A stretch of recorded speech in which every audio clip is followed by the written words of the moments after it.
Welcome to the Fear and Greed Business News Afternoon Report for Thursday, the 28th of November, 2024. I'm Sean Aylmer.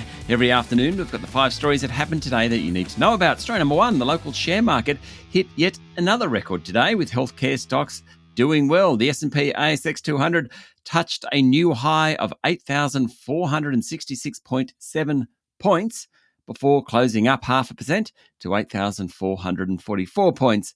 CSL, Pro Medicus and ResMed all did well, so too the banks and the insurers. The underperformers included Wesfarmers, Telstra and Transurban, and some of the gold stocks.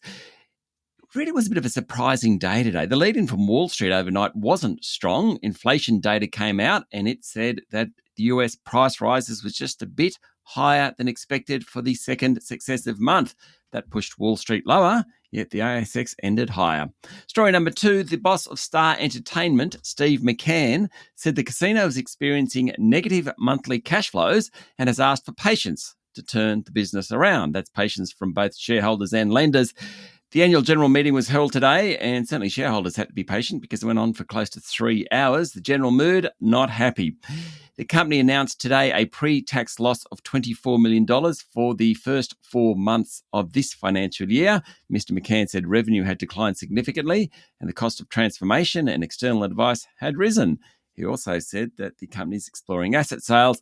Now, Star is trying to raise $150 million in capital from external sources. If it can do that, it can access the second tranche of a $200 million loan. Star's been fined $15 million by the New South Wales Independent Casino Commission for multiple compliance breaches. It's awaiting an AUSTRAC fine for breaches of counter-terrorism and anti-money laundering laws.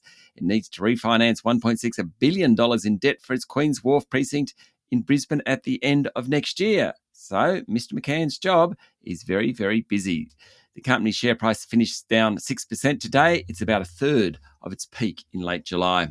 Story number 3, American real estate giant Proprium Capital Partners has bid $374 million to buy AVJennings. The price is nearly double AVJennings' trading price and its share price jumped nearly 90% today. Ever since COVID, and probably even before that, AVJennings has struggled. 20 years ago, its share price traded close to $20. Today, it's at 62 cents. The offer from Proprium is for 67 cents a share, and the difference between the offer and the current trading price suggests there's a few regulatory hurdles to still overcome. If successful, AVJennings will become part of Avid Property, which is owned by Proprium Capital. Proprium itself is a large private equity group. Avid focuses on the residential market in Australia. AVJennings has been building homes since 1932. Its majority shareholder nowadays is a Singaporean-based investor, Simon Cheong. Story number 4, the Australian Competition and Consumer Commission is taking online travel agency Webjet to court, alleging it advertised flights without compulsory charges and then requested additional payments after confirming bookings. The ACCC claims that is deceptive and misleading conduct. Over 5 years, Webjet has promoted airfares on its app, social media sites and websites that excluded compulsory fees ranging from $34.90 to $54.90. At least that's what the ACCC is claiming. Chair Gina Koskad-Leap said in a statement that the lowest price must be a true minimum price, not a price subject to further fees and charges. Today, Webjet said it had fully cooperated with the ACCC before the legal action and proactively undertaken a number of steps to further improve its disclosure of pricing and fees. And story number 5, Fisher & Paykel, the New Zealand-based ASX-listed respiratory care company, posted slightly disappointing results for the half year to the end of September, sending its share price lower. New Zealand's biggest company has a dominant position in the ventilators and generators market among hospitals.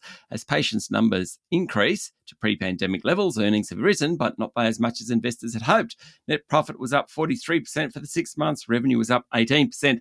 Chief Executive Lewis Graydon said new products and changes in clinical practices were driving demand for its humidification products used in respiratory and surgical care. That's it for the afternoon report for Thursday, the 28th of November, 2024. Don't forget to hit follow on the podcast and find Fear and Greed on LinkedIn, Instagram, X, TikTok and Facebook. Join Michael Thompson and I tomorrow morning for the Fast 5 by Fear and Greed. The top 5 business stories you need to know in just 5 minutes. I'm Sean Aylmer. Enjoy your evening.